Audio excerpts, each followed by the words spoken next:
पाकिस्तान में सियासतदानों को चोर और करप्ट साबित करने की रविश का बाकायदा आगाज field marshal general Ayub Khan के दौर में किया गया, जिसका बुनियादी मकसद सियासतदानों को आवाम की नजरों में गंदा करना था। अयूब खान ने सियासत में मनफी प्रोपेगंडे का इस्तेमाल बरतानवी जर्नैलों से सीखा और फिर आवाम को बेवकूफ़ बनाने के लिए ये प्रोपेगंडा इतना मौसर साबित हुआ कि सन 1971 में मुल्क को 2 लाख करने और भारतीय फौज के आगे 1 लाख पाकिस्तानी फौजियों के हथियार डालने के बावजूद आवाम को यही यकीन दिलवाया गया कि मुल्की सलामती का ज़ामिन इनके अलावा कोई और नहीं। अयूब और याहिया के दौर के बाद जब मुल्क के बाकी बचे हुए हिस्से में अवामी सियासत दोबारा शुरू हुई तो फौज ने बतौर इदारा इसी प्रोपेगंडे के हथियार को इस्तेमाल करके सियासतदानों को करप्ट करार देना शुरू किया। झूठी करप्शन की दास्तानें आम की गईं, जिसके नतीजे में सियासतदान आज भी चोर समझे जाते हैं।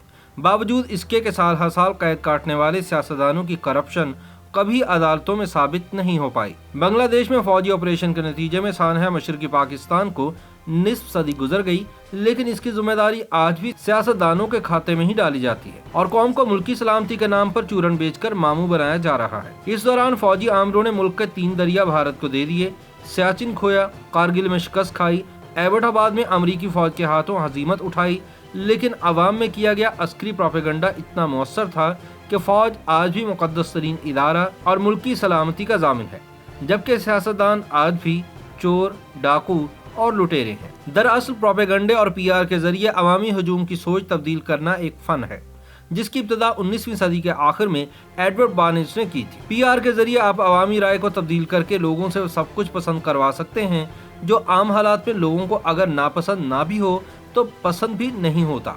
मिसाल के तौर पर 20वीं सदी के अवाइल में सिगरेट की मशहूरी के लिए खूबसूरत खवातीन को इश्तिहारात में सिगरेट पीते हुए दिखाया जाता था और सिगरेट नोशी के फवाइद बताए जाते थे। इस मुहिम के जरिए अमेरिका और यूरोप में रहने वालों की एक बड़ी तादाद को सिगरेट नोशी की तरफ माइल किया गया। दूसरी तरफ अवामी राय को मुतासिर करने के लिए प्रोपेगंडे का इस्तेमाल पहली बार 20वीं सदी के अवाइल में एडोल्फ हिटलर के नायब गोएबल्स की तरफ से किया गया। प्रोपेगंडे की खासियत यह है कि ज़राए इब्लाग और दानिश्वरों के जरिए एक या एक से जायद मुख्तसर बयानियों को तवातुर के साथ दोहराकर अवाम के लाशऊर में बिठा दिया जाता है। ये मुख्तसर और झूठ पर मबनी बयानियां कुछ भी हो सकते हैं, जिनको बार बार दोहराए जाने से अवाम जुज़ वक्ती या मुकम्मल तौर पर इन बयानियों को सच समझने पर मजबूर हो जाते हैं। प्रोपेगंडे में ये भी होता है कि पहले एक बयानी को फरोग दिया जाता है, फिर उसकी मुखालफत में मुख्तलिफ ज़राए से मुतादिद कमज़ोर और बेकार किस्म के बयानियाँ लाकर पहले बयानियों को मजबूत किया जाता है।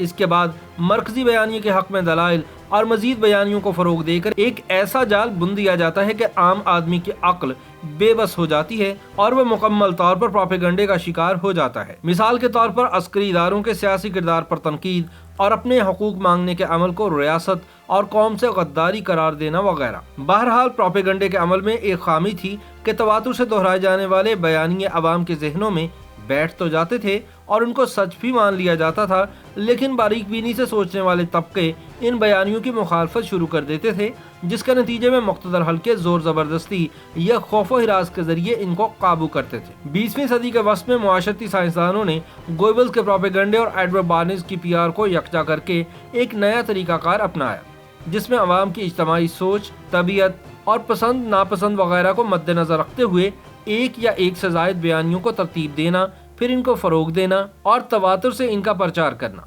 इस अमल में फ़ायदा ये है कि बुनियादी बयानिए क्योंकि अवाम के मिजाज से मुताबिकत रखते हैं, लिहाजा अक़लियती हल्कों के इख्तलाफ करने से इन बयानियों पर कोई आंच नहीं आती। दूसरी जंग अजीम के बाद इत्तेहादियों ने प्रोपेगंडे और पीआर के इस मिलाप के जरिए हिटलर और गोएबल्स के प्रोपेगंडे का तोड़ किया और जर्मनों के साथ साथ दीगर अक़वाम के जहनों को भी तब्दील कर दिया। बरसगीर चूंकि ताज बरतानिया के ज़ेर तसल्लुत था, लिहाजा बरतानवी इस्टेब्लिशमेंट ने प्रोपेगंडे और पीआर पर मुश्तमिल इसी तरीकाकार को इस्तेमाल करते हुए यहाँ के लोगों की भरपूर जहनसाजी की। यहाँ के अवाम चूंकि अपने अपने मज़ाहिब की तरफ माइल थे, लिहाजा मजहब को इस्तेमाल करते हुए एक बयानिए को फरोग दिया गया और अवाम को तकसीम कर दिया गया। अवामी जहनों की तकसीम बिलाखिर तकसीम हिंद पर इख्तिताम पजीर हुई और 2 कौमी नजरिए के हवाले से पाकिस्तान का वजूद अमल में आया। इसलिए ये भी कहा जाता है कि पाकिस्तान 2 कौमी नजरिए की बुनियाद पर वजूद में आया।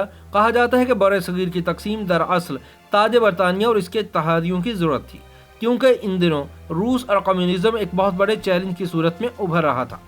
इस चैलेंज से निपटने के लिए बरतानिया और इत्तेहादियों को बरसगीर में एक मजहबी रियासत की जरूरत थी, जिसके जरिए रूसी कम्युनिज्म के असर और रसूख को रोका जा सके। मजीद ये कि तकसीम के बाद इस खत्ते में ताज बरतानिया के मातहत फौज का एक बड़ा हिस्सा पाकिस्तान को दे दिया गया। इस छोटे और निस्बतन कम आबादी वाले मुल्क में इतनी बड़ी फौज छोड़ने का मकसद यही था कि मुस्तकबिल में रूस पर फौजी दबाव डाला जा सके। यही वजह थी कि ताज बरतानिया की तैयार करदा पाकिस्तान को दी गई फौज की कमान मुकामी अफसरों की बजाय बरतानवी जर्नैलों के हवाले की गई। सन 1947 में आज़ादी के बाद जनरल फ्रैंक मैसरवी ने पाक फौज की कमान संभाली और जनरल रॉबर्ट कोथम ने इंटर सर्विसेज इंटेलिजेंस यानी ISI की बुनियाद रखी। जनरल फ्रैंक के बाद पाक फौज की कमान जनरल ग्रेसी के पास आई। ये बरतानवी फौज के वो जर्नैल थे जिन्होंने ताज बरतानिया और इसके इत्तेहादियों के मफादात के मुताबिक पाक फौज की जहनसाजी की। यहाँ से जाते जाते गोरे अपने प्रोपेगेंडे और PR पर मुश्तमिल इस तरीकाकार को मुकामी फौज को मुंतकिल कर गए ताकि बज़ाहिर आज़ाद किए जाने के बावजूद इनके नुमाइंदे ताज बरतानिया का असर रसूख इस कौम पर कायम रखें। यहाँ ये बताना ज़रूरी है कि तकसीम के बाद बानी पाकिस्तान कायदे आज़म मोहम्मद अली जिन्नाह रहमतुल्लाह अलैह ने रियासत का सरबराह बनने की बजाय गवर्नर जनरल बनने को तरजीह दी। गवर्नर जनरल दरअसल ताज बरतानिया का नुमाइंदा हुआ करता था। सन 1948 में जब कर्नल अकबर ने कबायलियों के लश्कर के जरिए कश्मीर पर चढ़ाई का प्लान बनाया तो कायदे आज़म मोहम्मद अली जिन्नाह ने जनरल ग्रेसी को कश्मीर पर हमले का कहा, ताहम ग्रेसी ने ऐसा करने से इनकार कर दिया क्योंकि कश्मीर के मामले पर पाकिस्तान और हिंदुस्तान में जंग बरतानवी मुफादात का हिस्सा नहीं थी। इस इख्तिलाफ के बाद ताज बरतानिया को अंदाजा हो गया कि अगर मुस्तकबिल में पाकिस्तान को सही तरीके से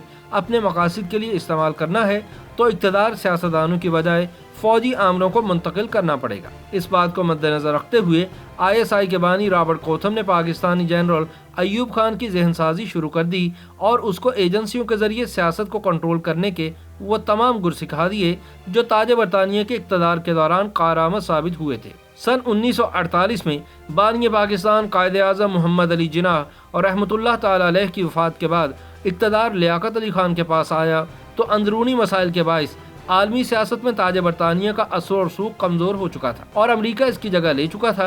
अमरीकियों ने पहले चापलूसी से लियाकत अली खान को ताउन के लिए कायल करने की कोशिश की और उनको अमरीका बुलाकर आलीशान इस्तकबाल किया। लियाकत अली खान ने अपने तौर पर खासी हद तक अमरीका की शराइत मानी लेकिन एक मखसूस हद के बाद मजीद ताउन से माजरत कर ली क्योंकि बहरहाल वो एक सियासतदान थे और अवामी मुफाद इनकी तरजीहात में शामिल था। ये वो वक्त था जब बरतानिया के तजुर्बे की रोशनी में लियाकत अली खान को जिस्मानी तौर पर रास्ते से हटाकर इक़्तिदार जनरल अयूब खान के हवाले किया गया जिनके बारे में मोहम्मद अली जिन्नाह अपनी ज़िंदगी में कोई अच्छी राय नहीं रखते थे। बज़ाहिर एक सरकारी नौकर सिकंदर मिर्जा सदर बन गए लेकिन दरपर्दा हुकूमती मामलात अयूब खान ही चलाते रहे। फिर सन 1958 में ये तकल्लुफ़ भी ख़त्म कर दिया गया और अयूब खान ने मार्शल लॉ लगाकर इक़्तिदार पर बराह रास्त कब्जा कर लिया। फील्ड मार्शल अयूब खान के मार्शल लॉ से पाकिस्तान में प्रोपेगेंडे और PR का असल इस्तेमाल शुरू हुआ। अवाम की जहन साजी कुछ इस तरह की गई कि फौज के इदारे को पाकिस्तान की सालमियत का बराह रास्त ज़िम्मेदार करार दे दिया गया और फौज की सियासत में दखल अंदाजी पर तनकीद को गद्दारी करार दे दिया गया। इन दिनों अयूब खान खुलकर अमरीकी मुफादात के लिए काम कर रहे थे और इसके बदले अमरीका ने अयूब पर डॉलरों की बारिश कर दी। फिर अयूब खान ने इलेक्शन का ड्रामा रचाया और मादरे मिल्लत मोहतरमा फातिमा जिन्नाह को धांधली से हरवा कर सदर बन गए। बानी पाकिस्तान कायदे आज़म मोहम्मद अली जिन्नाह रहमतुल्लाह अलैह की हमशीरा फातिमा जिन्नाह अयूब खान की मुखालफत करने की पादाश में मुल्क की पहली गद्दार करार पाई। अयूब ने फातिमा जिन्नाह को धांधली से इलेक्शन में हराने के बाद अवामी गम गुस्से को ठंडा करने के लिए ऑपरेशन जिब्राल्टर के जरिए कौम पर सन 1965 की जंग मुसल्लत की जिसके बाद झूठे प्रोपेगेंडे के जरिए अवाम के जहनों में फौज के इदारे को मुकद्दस बनाया गया। हालांकि ऑपरेशन जिब्राल्टर नाकाम रहा था और सन 1965 की जंग में भी पाकिस्तान को भारी नुकसान उठाना पड़ा था। फिर फौजी अफसरान की मौसर जहनसाजी की खातिर उन्हें ज़मीनों और जायदादों से नवाजने का सिलसिला शुरू किया गया और उनको बरतानिया से मिलने वाले मिलिट्री फंड्स के जरिए कारोबार की तरफ राग़िब किया गया। अवाम के जहनों में फौज की मुलाजमत को इतना पुरकशिश बना दिया गया कि हर नौजवान के दिल में फौज में जाने की ख्वाहिश पैदा हो गई। दूसरी तरफ तमाम पुराने तजुर्बाकार सियासतदानों को करप्ट करार देकर उन पर एब्डो कवानीन के जरिए सियासत में हिस्सा लेने की पाबंदी आयद कर दी गई और पुराने सरकारी मुलाजमीन को एक कानून पोडो के जरिए फारिग कर दिया गया। इसके बाद खाली होने वाली आसामियां अयूब खान ने अपने वफादारों और फौजी अफसरों को दे दी। अयूब खान ने सियासत में प्रोपेगेंडे और PR का इस्तेमाल बराह रास्त बरतानवी जर्नैलों से सीखा और फिर ये मालूमात आगे मुंतकिल होती गई। ये प्रोपेगेंडा और PR इतनी मौसर साबित हुई कि मुल्क को दोलख करने और भारतीय फौज के आगे सरेंडर करने के बावजूद अवाम फौज को ही मुल्क की सलामती का बाइस समझती रही। इस दौरान लंबे लंबे फौजी अदवार के बाद जब सन 1988 में दोबारा से जमहूरियत बहाल हुई और आवाम को मर्जी की हुकूमत मुंतखब करने का मौका दिया गया तो अगले 20 बरस तक यानी सन 2008 तक किसी एक भी हुकूमत को उसकी मुद्दत पूरी करने नहीं दी गई और बेनज़ीर और नवाज शरीफ हुकूमतों को बार बार करप्शन के इल्ज़ामात पर कमांडर इन चीफ यानी सदर के हाथों फारिग करवाया जाता रहा। लेकिन ये और बात है कि वो इल्ज़ामात बाद में किसी अदालत में साबित ना हो पाए। ताहम अवाम में किया गया अस्करी प्रोपेगेंडा इतना मौसर था कि ब्लडी सिविलियंस कहलाने वाले सियासतदान आज भी करप्ट करार दिए जाते हैं और नॉन सिविलियंस आज भी खुद को मुकद्दस कहलाने पर मुसर हैं। हालांकि जनरल मुशर्रफ से लेकर जनरल क़यानी तक मुल्क के कई साबिक फौजी सरबराहों ने बैरून मुल्क अरबों की जायदादें बना रखी हैं और वहीं क़याम पजीर है। बहरहाल आखिरी फैसला अवाम और तारीख की अदालतों ने करना है कि पाकिस्तान को लूटने वाले असल में सियासतदान हैं या वो जो इन्हें पिछले 73 बरस से लुटेरा करार दे रहे हैं। YouTube पर गूगली न्यूज देखने के लिए youtube.com की सर्च बार में गूगली न्यूज टीवी टाइप करें। गूगली न्यूज के पेज पर सुर्ख रंग के सब्सक्रिप्शन वाले बटन पर क्लिक करना ना भूलिए। YouTube पेज पर अपलोड होने वाली वीडियोस से बाखबर रहने के लिए बेल आइकन पर क्लिक कीजिए। आपको हर नई वीडियो के बारे में नोटिफिकेशन मौसूल हो जाएगा।